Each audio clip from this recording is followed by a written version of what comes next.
Alright, in this video I'm going to show you how you can build a minimal terminal emulator with some patches.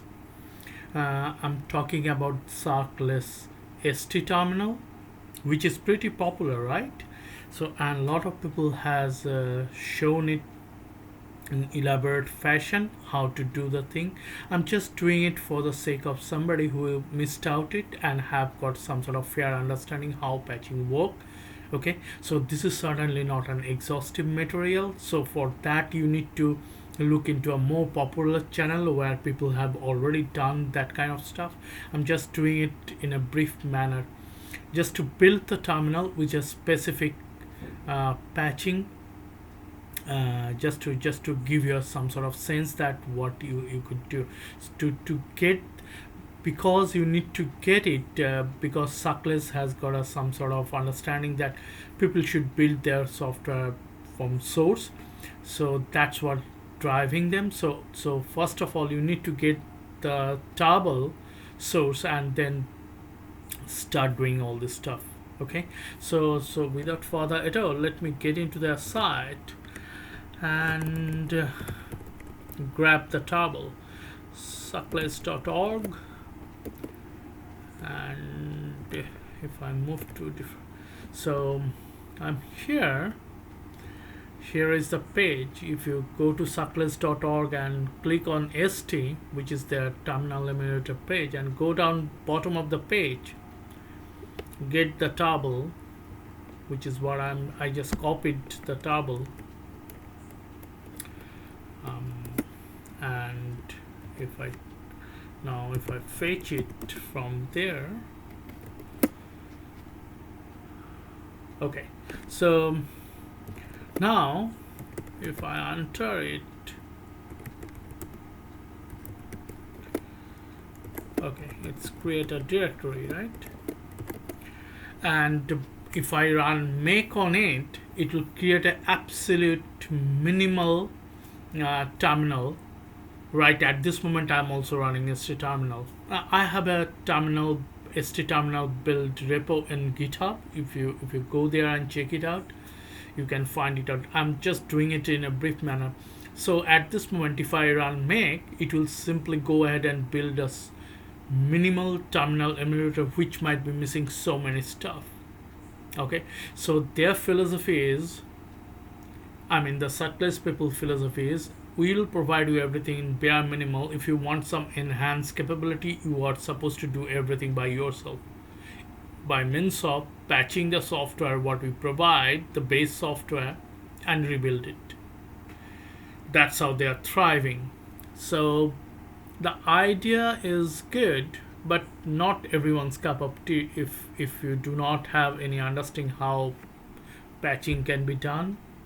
Okay, so here is the patch directory on the left hand side. If you visit their specific page, if I click on it, you can see there are several patches with different purpose, right? The purpose, if you want to build into your terminal emulator, as I said, the barebone building doesn't have enough functionality to get on with it, so it gives you the base to where you can build stuff on top of it, right? So what so for this demonstration purpose, if I grab a specific patch, let's grab some eye candy stuff. I'm not going to show you any kind of complicated thing which you will figure it out. Grub box is a color scheme. So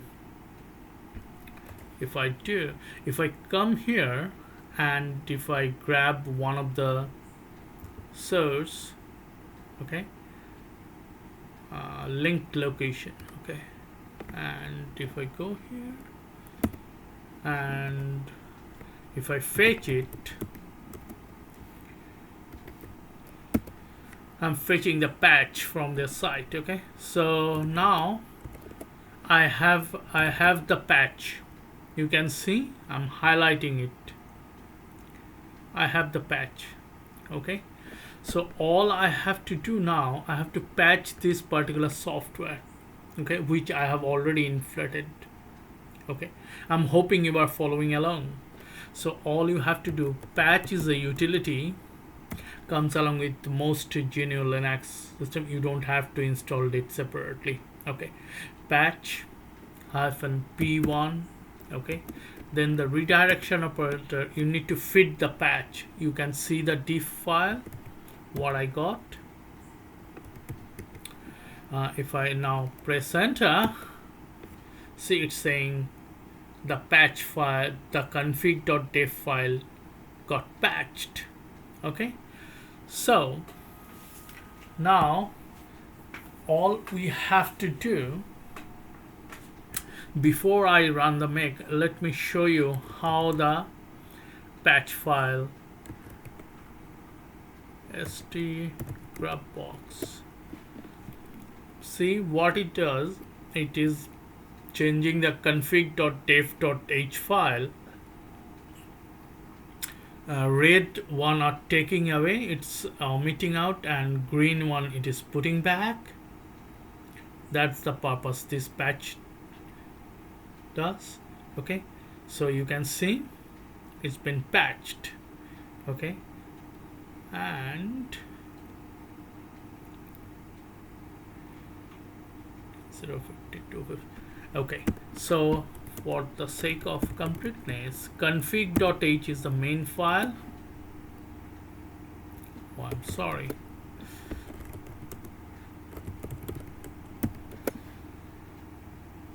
What is happening?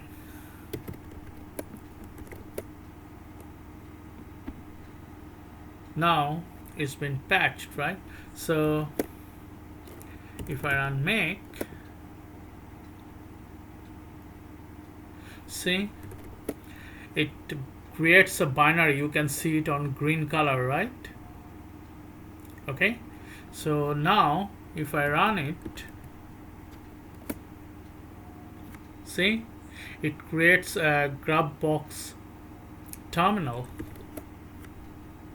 Cool. One simple step. All I did, I just get the main terminal emulator source ball, enter it, grab a patch from this patch directory, whatever you like. You can see you need to patch it according to your requirement. There are several patch with different categories. For this demonstration, I grab a grub box color scheme, patch it with the source.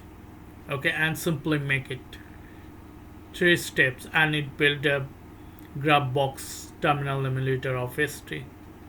Pretty simple, right? Once you make it, it will create a ST binary. Okay, so it's become very easy to do so, right? I hope you follow that. It's just a 3-step. Get the main source from here. If you go to there,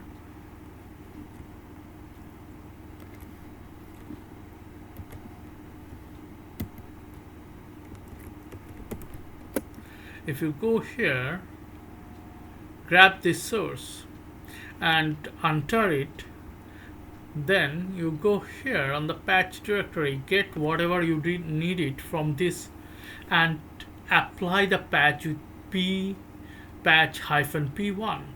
As simple as that. Okay, so now if I open,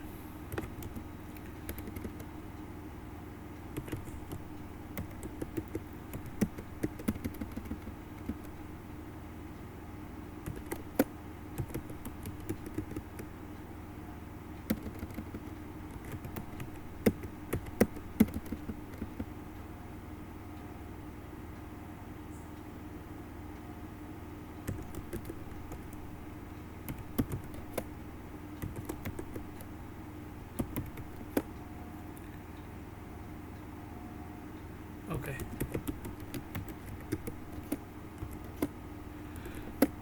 and you can see I did, and simply patch it, and make it. So it will build the binary. So if I run it, it will create a grub box terminal emulator. It will still missing a lot of stuff, which you need to patch one by one from this patching directory, whatever is your requirement. Okay, so I thought it will be useful to some people who wanted to use this specific terminal emulator because it's popular nowadays, and internet is littered with that kind of information. So I don't want to elaborate too much, so that's why I make it a brief. Hope this will be useful for some people. Thanks for watching.